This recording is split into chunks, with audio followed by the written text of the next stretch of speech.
Meus amados irmãos, meus amigos, bem-vindos a mais um vídeo dos Salmos, essa série que Deus colocou no meu coração para estar vindo aqui estudar as Santas Escrituras com vocês.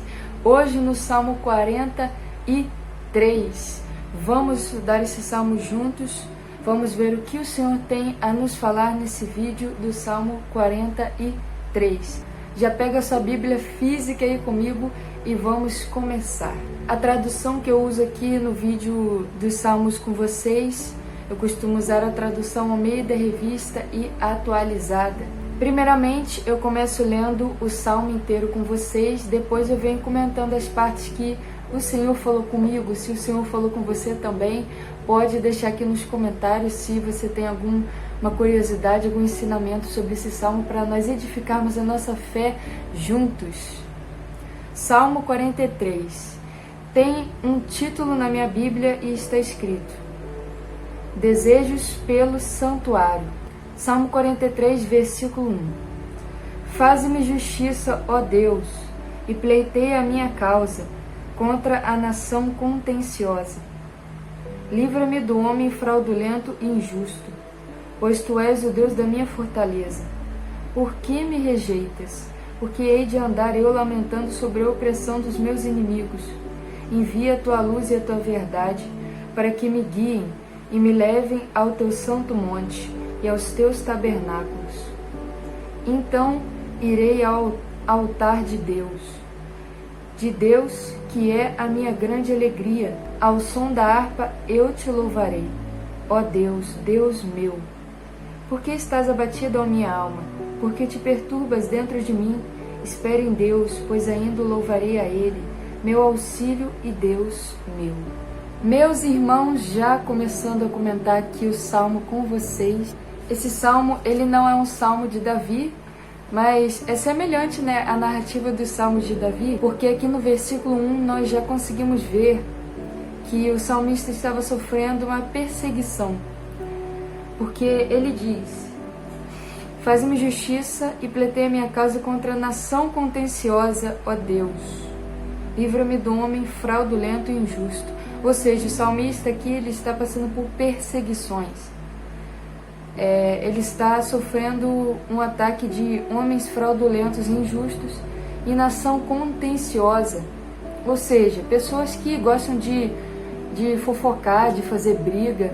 Isso são contendas, né? Nação contenciosa, que gosta de provocar uma briga, uma contenda, uma intriga, né? Ali no meio de irmãos.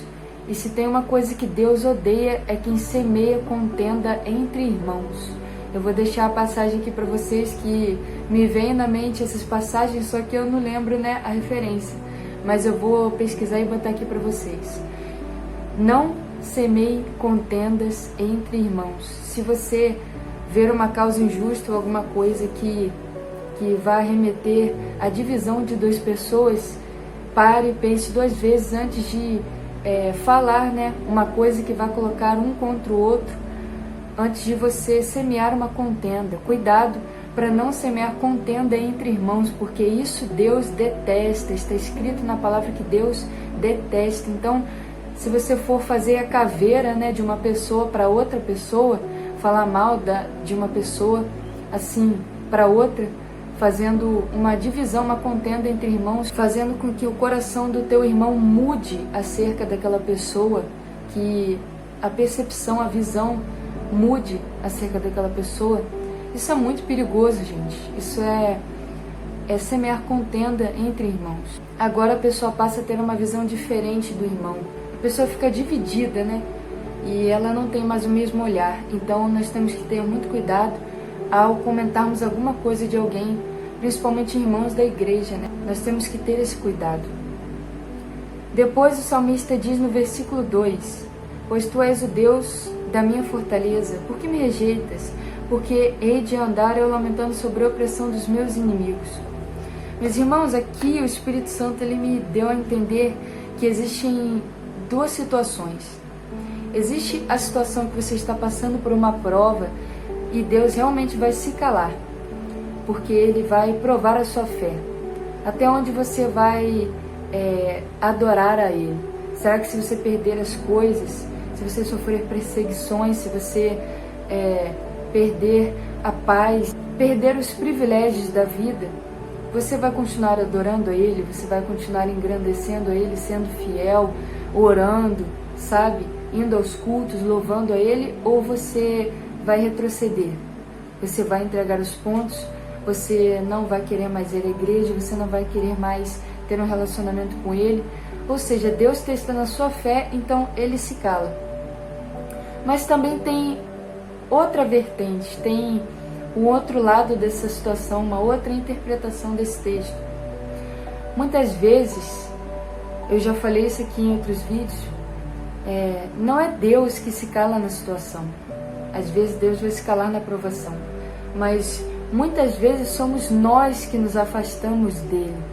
Muitas vezes nós cansamos e não oramos mais, queremos, sabe, ter uma resposta de Deus. Nós até vamos em consagrações, em tardes de culto, vamos em cultos da nossa igreja, só que nós não dobramos o nosso joelho em casa, no secreto, no nosso relacionamento com Deus, que isso que importa. Isso que é o verdadeiro relacionamento, o verdadeiro evangelho, o verdadeiro relacionamento, a ligação de Deus com o nosso coração. Muitas vezes nós negligenciamos isso e nós achamos que Deus é que está nos se calando para conosco, mas somos nós que nos afastamos dele. Então Deus, ele não está respondendo, não é porque ele não quer, ele tem a resposta, só que nós não estamos nos doando, nos ligando a ele, parando tudo para ouvi-lo. E ele verdadeiramente quer falar conosco, mas nós não paramos para ouvir a ele. Então, muitas vezes não é que Deus está nos provando, está se calando, mas nós mesmos fazemos uma barreira entre nós e ele. Versículo 3: Envia a tua luz e a tua verdade para que me guiem e me levem ao teu santo monte e aos teus tabernáculos. Aqui eu vejo a importância de nós orarmos pedindo isso a Deus. Nós temos que orar pedindo por coisas que parecem poucas em nossos olhos, mas fazem completa diferença. Aqui o salmista, ele está orando e pedindo para que o Senhor, de certa forma, livre de ele mesmo, da própria carne, da própria vontade de ficar em casa, da própria vontade de não ir, da própria vontade de tomar caminhos com o próprio entendimento, sabe? Aqui o salmista está pedindo ao Senhor que o livre de todo engano, pelo simples fato de pedir no versículo 3, envia-me a tua luz e a tua verdade, para que me guiem e me levem ao teu santo monte e aos teus tabernáculos. Nós sempre temos que orar pela nossa mente, pelo nosso coração, para que o Senhor envie a luz e a verdade, porque o nosso próprio entendimento, ele é corrompido pelo pecado. Então nós sempre temos que orar pelo nosso coração, pela nossa mente, para que nós não venhamos a nos afastar dele, nos afastar da verdade do Evangelho, nos afastar dos caminhos do templo dele, do tabernáculo, e para que estejamos iluminados e para que a verdade do Senhor nos guie. Então ore sempre e não negligencie, a oração pelo seu coração e pela sua mente, para que estejam sempre guardados pela luz e pela verdade de Deus. Foi uma das coisas mais fortes que o Senhor me ensinou, orar pela minha mente e pelo meu coração. Versículo 4: Então irei ao altar de Deus, que é a minha grande alegria, ao som da harpa te louvarei, ó Deus meu. Aqui o salmista ressalta que Deus, ele deve ser a nossa alegria, deve ser um prazer nós irmos à casa de Deus, um prazer nós nos relacionarmos com Deus, porque eu vi uma frase que é um versículo da Bíblia hoje, e uma imagem, daquelas imagens que postam no Facebook, no Instagram, daquela passagem que eu vou deixar aqui para os irmãos verem também. É aquela passagem de Paulo onde diz: se não for por amor, de nada vale. Serei como um sino que ressoa, um prato que retine. Se eu dar todos os meus bens, até minha roupa do corpo, e ser queimado, vivo pela causa dos pobres, dos oprimidos, mas não tiver amor, nada disso me valerá. Não vai valer de nada. essa é um dos alertas e da importância de que não adianta a gente ser caridoso, fazer caridade, fazer a obra, se doar por inteiro, se não tiver amor no nosso coração. Na verdade, Deus se importa mais com a intenção do nosso coração do que com tudo. O Evangelho, ele é isso. Nós temos o amor de Cristo no nosso coração. Então, Deus deve ser a nossa grande alegria. Nós temos que ter amor, alegria na obra, nas coisas de Deus e no relacionamento verdadeiro com Deus. Esse é o verdadeiro Evangelho. Versículo 5. Porque estás abatido, ó minha alma, porque te perturbas dentro de mim? Espere em Deus, pois ainda louvarei a Ele, meu auxílio e Deus meu.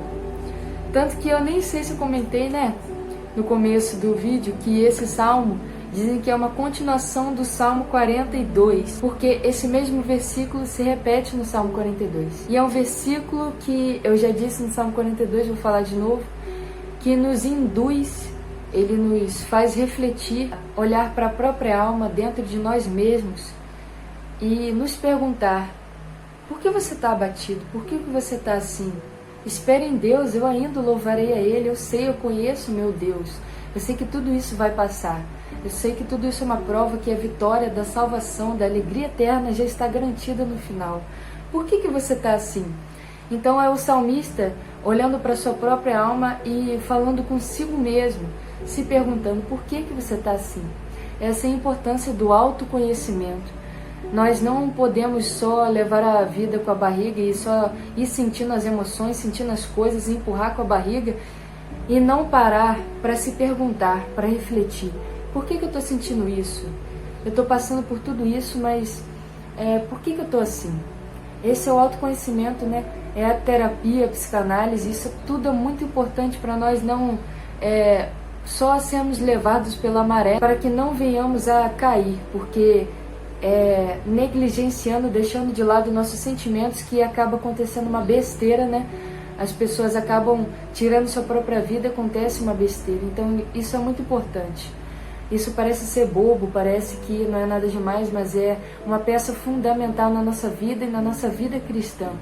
Parar, respirar, refletir e nos perguntar, olhar para dentro de nós mesmos, tratar a nossa alma, que está em nossas mãos. O governo da nossa alma, o cuidado, o tratamento, a busca por ajuda, da nossa própria alma está em nossas mãos.